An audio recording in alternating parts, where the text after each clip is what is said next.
Good evening. I'd like to tell you a story about a discovery that I made about 13 years ago that changed my life. And it was a discovery that I made about technology, innovation, and creation. And I made the discovery sitting beside a pond in a field on a 179-acre farm in the middle of nowhere. I am, as was said, a theater director. I'm an artistic director, in fact. And for those of you who are not overly familiar, it means that I lead, essentially, the entire artistic endeavor. I hire artists, I commission plays, I choose work, I raise money. If there's a problem, it's my problem. And on that day, 13 years ago, I had a big problem. The bottom had fallen out of everything. I was producing a large-scale musical that was going to tour Quebec. And I had been working on this project for about 2 years. And that morning, I received a phone call which indicated that we were not going to get the funding that we needed to go forward. It was one of those days at the office, and perhaps all of you have had a day like this, where you just don't want to answer the phone. Because every time you pick up that phone, there's someone on the other side who is disappointed in you. So the tactic that I chose to deal with this situation was to leave the office. And I picked up a blanket, and I picked up a copy of Homer's Odyssey, which a colleague had given me for my consideration. When you're an artistic director, everyone is always giving you stuff for your consideration. They just kind of put it on the desk, and then when they walk by the next day, they push it a little further into the desk. For some reason, on that day, I thought that was a great idea. Partially, probably because it's a very, very long book. So I grabbed it, I grabbed a blanket, and I left the office without telling anybody where I was going. And my office is on that 179-acre farm in rural Nova Scotia. So I set off 13 years ago to get as far away from that ringing phone as I could get. And I settled in a small area of field next to a pond, and red-winged blackbirds were flying back and forth and clinging as they do to a single blade of grass. It was quite mesmerizing and it was quite lovely, but really I was there to feel sorry for myself.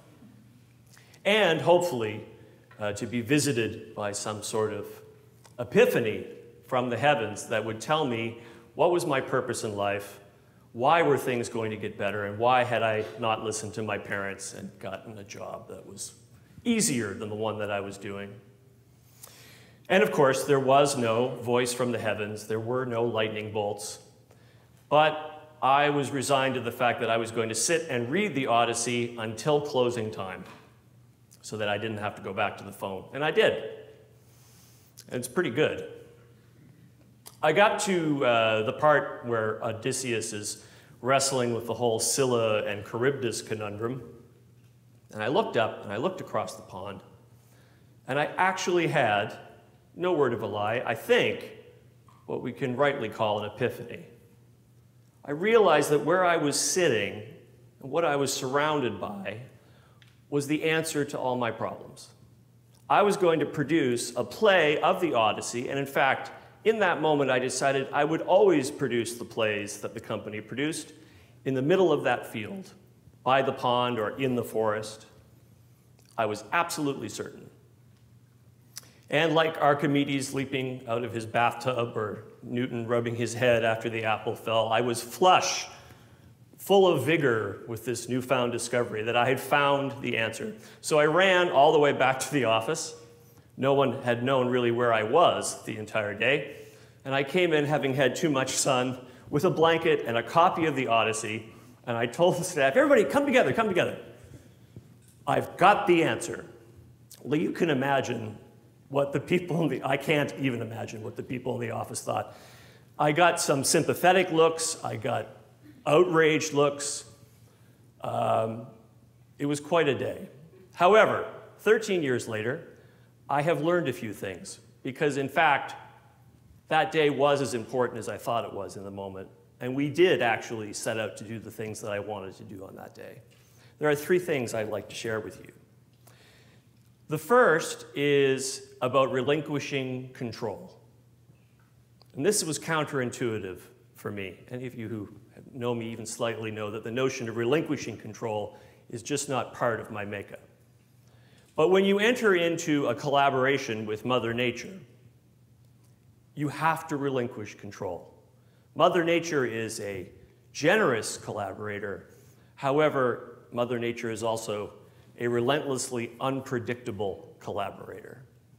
You have to accept, when you're creating art in collaboration with nature, that you only have your hand on one half of the wheel.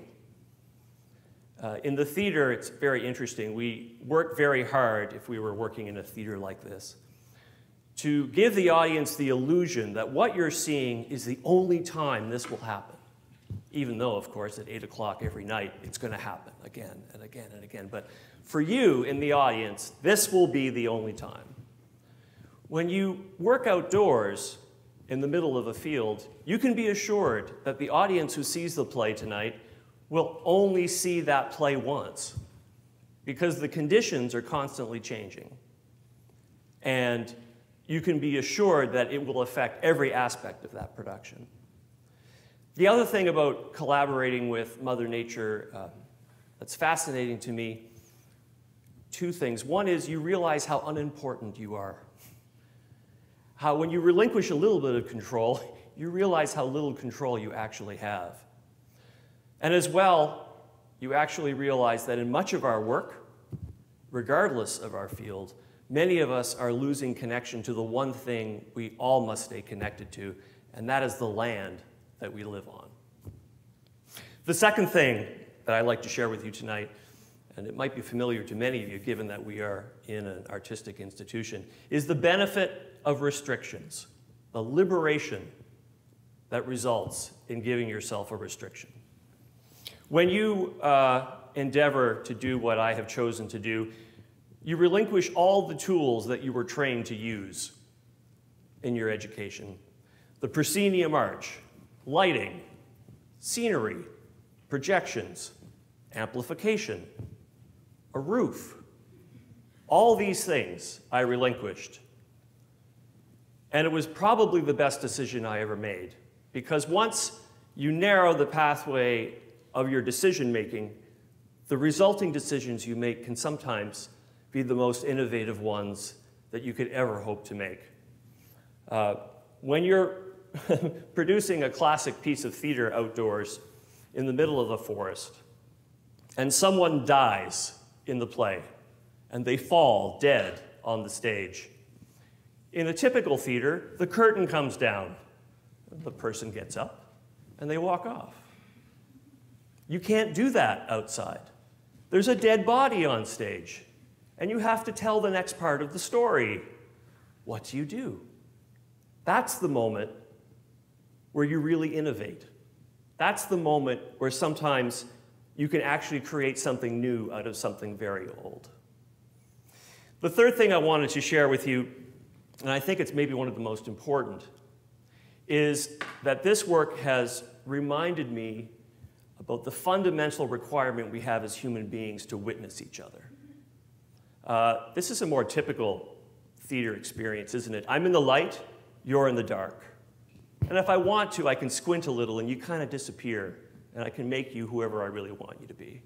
I can cast you as being more supportive and awake than you really are at this moment. Believe me, we all do it. When you're performing outdoors in the daylight, if you're bored, I know.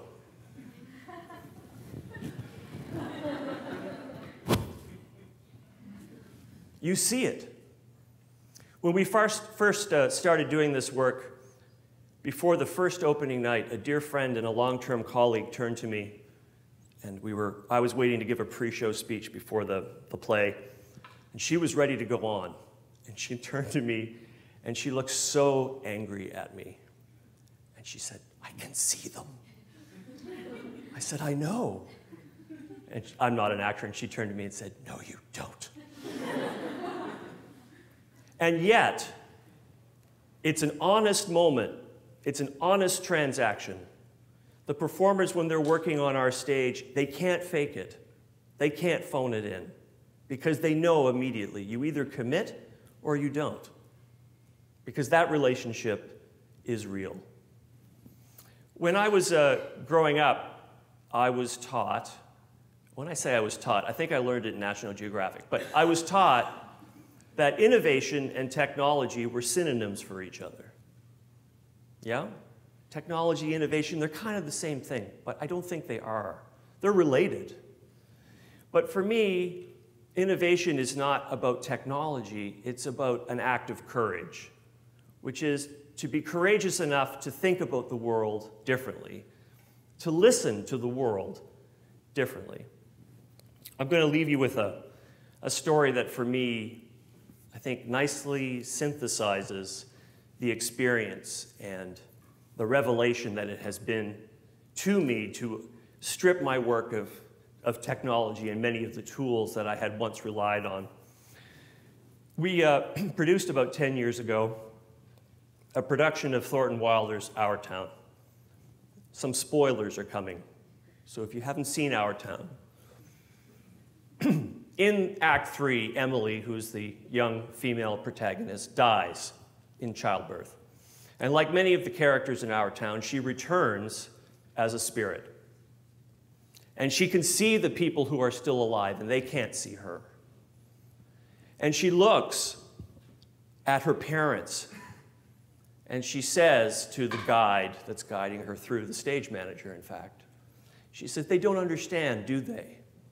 How important it is, how precious it is when they're alive." And the stage manager says, "No." And I spoke to her after the opening performance, and I said, how's it going? How's this performance going? This was a young actress, about 23 years old. And she said, "I can't get it. I don't understand it." And in a way, how could she? She's 23 years old, and we're asking her to understand what it is to live a full life and to look back and realize that you hadn't valued it enough. Fast forward about 2 weeks. I came to see a performance 2 weeks later of the same play, as you do as an artistic director, to see how things had changed. And I saw that scene, and it was a revelation to me. She seemed to totally embody that character. I believed that she understood how precious life was and how she had wasted, in effect, her life frivolously because she didn't understand how important it was. And I said to her, "Katie, how did you figure it out? You clearly figured it out." And she said, "Well, I asked the question. They don't understand, do they, how precious it is?" And I looked out, and in the front row was a man, he was about 85, and he was in a wheelchair, and he was crying. And he mouthed the word, "No." Thanks very much.